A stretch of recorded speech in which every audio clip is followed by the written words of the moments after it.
தனுஷெல்லாம் வரையே முடியாது. எத்தனை பேர் வந்தாலும் விஜய் தான். மாமனாரே வரேன்னு தான் சொல்லியிருந்தார், 30 வருஷமாக இன்னும் வரல. தனுஷ் அந்த அளவுக்கு நிற்க முடியாது, விஜய் நின்ன அளவுக்கு. மாமனார் ஒன்றும் பண்ண முடியல. அவர் என்ன பண்ண போகிறாரு? விஜய்க்கு மக்கள் படைகள் ஜாஸ்தி ஆயிடுச்சு.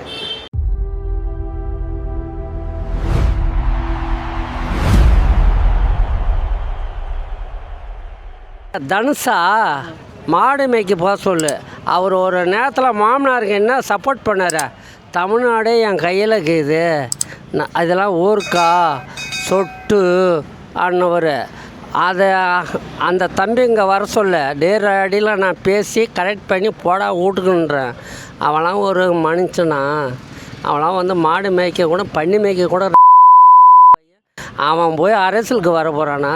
யோ கம்னா அவன் ஒரு யார் வேணாலும் வரலாம் அரசியலுக்கு. அவர் வந்தால் தான் இவருக்கு பிரச்சனைன்னு எதுவுமே நினைக்க முடியாது. விஜய் தான். நல்லா இருப்போம் அவள் தான் எப்போதுமே நம்ம நல்லா இருப்போம். அவர் சொல்லியிருக்காரு, நல்லா இருப்போம். அவர் கத்து விஜய் தான். நானும் விஜயகாந்த் கட்சி தான். நான் விஜய் தான் போட்டேன். நான் தேதிமுக கட்சியில் தான் இருந்தேன், ஆனால் விஜய் தான் போட்டேன் ஓட்டு. இல்லை அவர் ஜெயிப்பாரா இல்லை அவர் அரசியலில் நீடிப்பாரான்றதெல்லாம் அப்புறம். அவங்க மாமனாரே வரேன்னு தான் சொல்லியிருந்தார், 30 வருஷமாக இன்னும் வரல. இவர் வருவார், வந்ததுக்கப்புறம் பார்ப்போம். அது எம்ஜிஆர் ஆட்சிக்கு வந்த காலகட்டங்களில் படிப்பறிவு இல்லாதவங்க சினிமா மோகத்தில் அவருக்கு ஓட்டு போட்டாங்க. ஆனால் அதே மாதிரி விஜய்க்கு இன்றைக்கி சிஎம் ஆகிட்டார் எடுத்த உடனே. அப்படின்னா என்ன காரணம்னா, கலைஞர், அண்ணாதுரை, ஸ்டாலின், சீமான், திருமாவளவன், அன்புமணி ராமதாஸ் இவங்கெல்லாம் எடுக்காத ஒரு நடவடிக்கையை முன்னெடுத்துட்டார். யார்? விஜய். என்ன எடுத்துட்டார்னா, 20 வயசுக்குள்ளே இருக்கிற பசங்களை கவர் பண்ணி இவங்களை அரசியலில் இழுக்கிற மாதிரி நம்ம மோகத்தை உண்டு பண்ணால் இவங்க அரசியல் மாற்றத்தை உண்டு பண்ணிடுவாங்கிற ஒரு தந்திரத்தை எடுத்தார். ஆனால் மற்ற எந்த அரசியல்வாதியும் படிக்கிற பசங்களை அரசியலுக்கு வாங்கன்னு சொல்லவே இல்லை. இவர் மட்டும்தான் அவங்கள பிடிச்சா எப்படி சின்ன பசங்களை பிடிச்சா போதையை வித்தரலாமோ அதே மாதிரி சின்ன பசங்களை கூப்பிட்டு ஆர்வ கோளாறை வச்சு பயன்படுத்தி நம்ம ஓட்டு வாங்கிடலான்ற ஒரு சரியாதான தந்திரத்தை அவர் கையாண்டு அவர் வந்துட்டார். புரியுதுங்களா?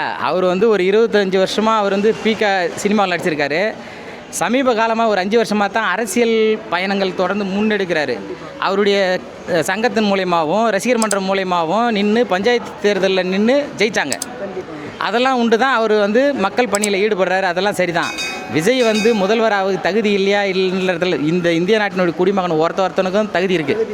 விஜய் வந்ததுனால விஜய்க்கு இருக்கா இல்லையான்றதை நம்ம பரிசீலனை பண்ண வேண்டிய அவசியம் இல்லை. இருந்தாலும் வந்திருக்காரு, சில விஷயங்கள் செய்கிறாரு, செய்யட்டும், பார்ப்போம். இப்போ இவர் 5 வருஷத்தில் நல்லா செஞ்சார்னா பின்தொடரலாம், அவரே வரலாம். இல்லை அவரால் யாரையும் கண்ட்ரோல் பண்ண முடியல அப்படின்னா மாற்று ஏற்பாடு பண்ணலாம். மாற்று ஏற்பாடு. உள்ளாட்சி தேர்தல் யாருக்கு சாதகமாக இருக்கும் நீங்கள் நினைக்கிறீங்க? உள்ளாட்சி தேர்தல் இந்த இன்னும் குறைஞ்சது 8 மாதம் ஆகும். உள்ளாட்சி தேர்தல் வருது. இந்த 8 மாத காலத்தில் விஜயனுடைய போக்கோ அவருடைய செயல்பாடுகளோ மக்களுக்கு பிடிச்சிருந்தா மீண்டும் அவர் வரதுக்கு வாய்ப்பு இருக்குது. இல்லை இவர் பண்ணுறது சரியில்லை, இவர் கட்சியிலே இருக்கிறவங்களால இவரை கண்ட்ரோல் பண்ண முடியல அப்படின்னு சொல்லியிருந்தா மாற்றம் ஏற்படுறதுக்கு வாய்ப்பு 90% உண்டு. விஜய் இதுக்கப்புறம் ஏறுவார். ஏன்னா அவங்க மாமனார் ஒன்றும் பண்ண முடியல. அவர் என்ன பண்ண போகிறாரு? விஜய்க்கு அஜித் மாரி தான் ஃபேன் பேஸ் அதிகமாக இருக்கும். தனுஷ் வந்தால் மேக்ஸிமம் 1-2 ஜெயிப்பார். ஃபுல்லாக ஜெயிப்பார். விஜய் ஜெயிச்சார், அதுமாதிரி ஜெயிக்க வாய்ப்பே கிடையாது. ஓகேங்களா?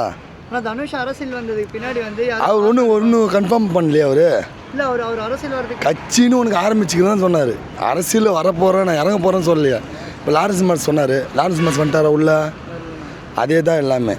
ஆனால் இது ஒரு இதுவாக இருக்குல்ல. எம்ஜிஆர் வந்தார் ஜெயிச்சார், விஜய் வந்தார் ஜெயிச்சார், கேப்டன் வந்தார் எம்எல்ஏ சீட்டு ஜெயிச்சார். ஆனால் கமலால் முடியல, நிறைய பேரால் முடியல. ஜெயிச்சவங்க அதிகம் இருங்க. எம்எல்ஏ சீட்டு வாங்கினேன்னு சொன்னீங்க கேப்டன். அவர் பண்ணதை நல்லது இருக்கா? அவர் பண்ணாத செமிஃபைனல் இருந்தால் பவுன்சராக இருந்தால் எனக்கு தெரியும். அவர் பண்ணாத நல்லது ஏதாவது செமிஃபைனல் என்னென்ன நல்லது பண்ணால் எனக்கு தெரியும். சரிங்களா? அவராலே ஒரு எதிர்கட்சி தலைவராக துணை முதலமைச்சர் தான் உட்கார முடிஞ்சுது. சரிங்களா? முதலமைச்சராக உட்கார முடியல. ஆனால் இப்போ தனுஷ் என்ன பண்ணார்? இது வரைக்கும் நான் கேள்விப்பட்டதும் கிடையாது. அவங்க ஃபேமிலி அது மாதிரி தான் பார்த்துக்கிறார். இப்போ வரைக்கும் விஜய் பேசுறது எடுத்து பேசுகிறாரு, வண்டியில் போங்க ஒழுங்காக போங்க. விஜய் என்ன பேசுகிறாரோ அப்படியே காப்பி பேஸ்ட் பண்ணிட்டு இருக்காரு. அவர் அந்த அதான் அரசியல் காப்பி தானே. இப்போ திமுக சொல்லியா எங்கள் காப்பியாக தான் நீங்கள் பண்ணுறீங்கன்னு. அவங்க காப்பியாக பண்ணி நாங்கள் நல்லது பண்ணணுமா? விஜய் நல்லது பண்ணுறாரா? அதேமாரி தனுஷ் வந்தால் தனுஷ் அதுக்கு அந்த காப்பி பண்ணிட்டுன்றேன் நான். தனுஷ் அப்படி ஜெயிப்பார் நம்புறீங்களா நீங்கள்? அது 100க்கு 100% சொல்ல முடியாது. 100க்கு 10% நம்பிக்கை கொடுக்கலாம். ஆனால் இப்போது தனுஷ் வந்தாருன்னா விஜயோட ஓட் பேங்கிங் வந்து சேஞ்ச் ஆகுன்றாங்க. ஒன்றுமே பண்ண முடியாதா? வாய்ப்பு இல்லை ராஜா, உள்ளாட்சி தேர்தலே நாங்கள் வந்து சேஞ்ச் பண்ணி காமிக்கிறோன்ற மாதிரி சொல்கிறாரு. வாய்ப்பு இல்லை ராஜா. எலெக்ஷன் வர போகிறதா வந்து பேசிக்கிறாங்கன்னா அது வந்து எவ்வளோ பெரிய மாற்றமாக இருக்கும்னு நீங்கள் நம்புறீங்க? மாற்றம்லாம் ஒன்றும் பெருசாக இருக்காது. இப்போ தான் பெரிய ஒரு தளபதியாக வந்து உக்காந்துருக்காரு. இன்னுமே அவரை அசைச்சிக்க வேறு யார் வந்தாலும் வரவே வாய்ப்பு கம்மி தான். எம்ஜிஆருக்கு அப்புறம் விஜய்க்கு அப்புறம் தனுஷ்னு பேசிக்கிறாங்க. வாய்ப்பு அந்த அளவுக்குலாம் கிடையவே கிடையாது. ரசிகர்கள் வேணால் இருக்கலாம். தனுஷுக்கு ஒரு ரசிகர், அஜித்துக்கு ஒரு ரசிகர், விஜய்க்கு ஒரு ரசிகர் மாதிரி. விஜய்க்கு வந்து மக்கள் படைகள் ஜாஸ்தி ஆயிடுச்சு. அதனால் தனுஷுக்கு வந்து ரசிகர்கள் மட்டும்தான் இருக்கலாமே தவிர ஓட்டெல்லாம் அந்த அளவுக்குலாம் அவ்வளோ வாய்ப்பு கிடையாது. உள்ளாட்சி தேர்தலில் வந்து தனுஷ்க்கு வந்து ஓட் போட்டு விஜய் வந்து வீழ்த்தலான்னு எல்லாருமே வந்து ஒரு கனவோடு இருக்காங்க. அது எந்த காலத்துலேயும் நடக்காது, வாய்ப்பே இல்லை. இனி விஜய் அசைச்சிக்கவே முடியாதுண்ணா யாரோடையுமே. அது தனுஷ் பாலிடிக்ஸ் பண்ணுறதுக்கு பின்னாடி ஒரு காரணம் இருக்குது, ஒருத்தங்களால வந்திருக்காரு அவருன்றாங்க. அவங்க யாராக இருப்பாங்க நம்புறீங்க? பின்னாடி யார் இருந்தாலும் சரி விஜயை வீழ்த்துறது அவ்வளோ சீக்கிரம் சுலபமாக முடியாத காரணம். ஏன் அவர் வீழ்த்துறது முடியாத காரியம்? மக்கள் வந்து நம்பிக்கை வச்சு நம்பிக்கையை ஊட்டி வளர்த்துட்டார். இனிமேல் மக்கள் அந்த நம்பிக்கையை இழக்கணும்னா அவருடைய சைடு ஏதாச்சும் ஃபால்ட் வந்தால் மட்டும்தான் மக்களுடைய நம்பிக்கை குறையும். மேலும் மேலும் ஜாஸ்தி ஆகிக்கிட்டே போகிறதுனால அதனால் விஜய் சைடு வந்து எந்த ஒரு இதுவும் வர வாய்ப்பு இல்லை. நீட்டை பற்றி பேசலை, அதனால வந்து இந்த காரணத்தை சொல்லி அவர் வந்து வீழ்த்திடலாம்னு நினைக்கிறேன். நீட்டுங்கிறது வந்து அது பொதுவாக இருக்கக்கூடிய விஷயந்தான். இருந்தால் தான் யாருமே மெரிட்டில் வர முடியும். மார்க் வாங்கினா மட்டும்தானே நீட்டில் உள்ளார நுழைய முடியும். இல்லைனா எல்லாருமே பணம் கட்டி உள்ளார நுழைஞ்சிருவாங்க இல்லையா? இப்போ விஜயே வீழ்த்த முடியாது. நீங்களும் லாஸ்ட்டு தான் விஜய்க்கு தான் ஓட் போடுவீங்க? விஜய் தான். எத்தனை ஆண்டு வந்தாலும் விஜய்க்கு தான் சப்போர்ட். கோயம்பேடு மார்க்கெட்டில் இருக்கப்பா எல்லாருமே முக்கால்வாசி எடுத்துக்கிட்டிங்கனாவே விஜய் தான்.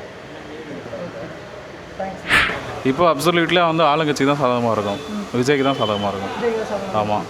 அதே மாதிரி வந்து விஜயை வந்து சிஎம்மாக பார்க்கறதுக்கு 50 வருஷம் ஆச்சு. அவர் வந்து ஸ்டார்டிங்லேருந்து மூவி நடித்து மூவியில் வந்து ஒரு விஷயமா பேசி இன்றைக்கி வந்து சிஎம் ஆகி ஒரு சின்ன பசங்க வரைக்கும் பெரியவங்க வரைக்கும் ஒரு மனசில் போயிருக்காரு. இப்போ இவர் சிஎம் ஆகிட்டாரு.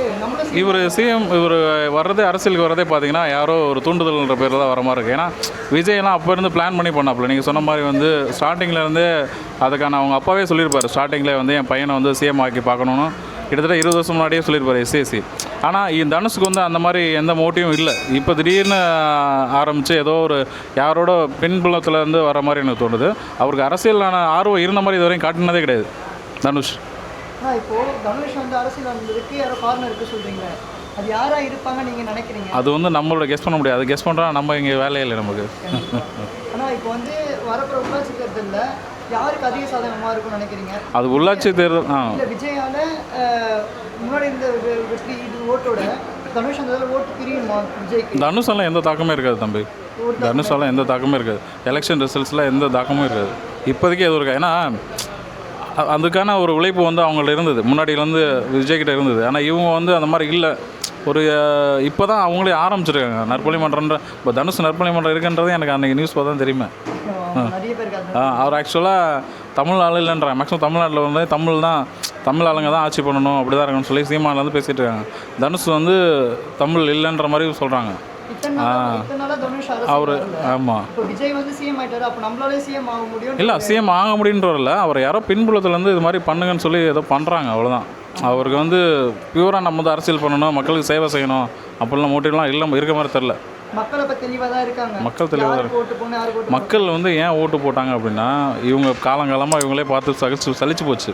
சரியா புதுசாக இவங்க விஜய் வந்தால் பண்ணிவிடுவாங்க எல்லாம் மாறிடுன்னு போடல. ஏன்னா யார் வந்தாலும் எதையும் மாற்ற முடியாது. இந்தியா பொறுத்தவரை ஹோல் சிஸ்டத்தையும் இந்தியாவில் எல்லா சிஸ்டத்தையும் மாற்றினா தான் வந்து மக்களுக்கோ இல்லை எல்லாருக்குமே நல்லா நடக்கும்.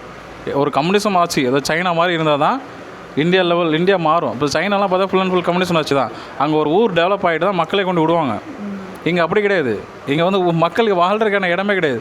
அங்கே வந்து ஒரு டெவலப்மெண்ட் இருக்கும். இப்போ சப்போஸ் ஒரு ஏரியா டெவலப்மெண்ட் ஆகுதுன்னா ஃபஸ்ட் அந்த ஏரியா டெவலப் பண்ணுறது அங்கே இருக்க பீப்புளை கொண்டு விடுவாங்க உள்ள சைனாவில். அது கம்யூனிசம் ஆச்சு அங்கே. இங்கே நம்ம ஊரில் அப்படி கிடையாது. நம்ம ஊரில் ஆச்சு பாசிசம் ஆச்சு. புரியுதா? அப்போ வந்து இங்கே வந்து என்னென்னா இங்கே அந்த மோட்டிவ் வந்து ஃபுல்லாக சிஸ்டத்தை கம்ப்ளீட்டாக மாற்றணும். அந்த சிஸ்டமே ஃபுல்லாகவே எரப்ட் ஆகிருக்கு. நீங்கள் யார் வந்தாலும் சரி, தனுஷ் வந்தாலும் சரி, விஜய் வந்தாலும் சரி, அவங்க அப்பா யார் வந்தாலுமே மோடியாலே முடியல. மோடி என்ன சொன்னார்? 10 லட்சம் கோடி ஒவ்வொருத்தருக்கும் எவ்வளோ லட்சம் தரனார்? சுவிஸ் பேங்க்கில் இருக்க பணத்தை நான் எடுத்து கொடுப்பேன் முடிஞ்ச அவரால் முடியாது. அது சிஸ்டம் அது மாதிரி இருக்குது. அவர் வந்து இப்போ மக்கள்கிட்ட ஒரு இம்ப்ரெஷனுக்காண்டி சொல்லிட்டாரு.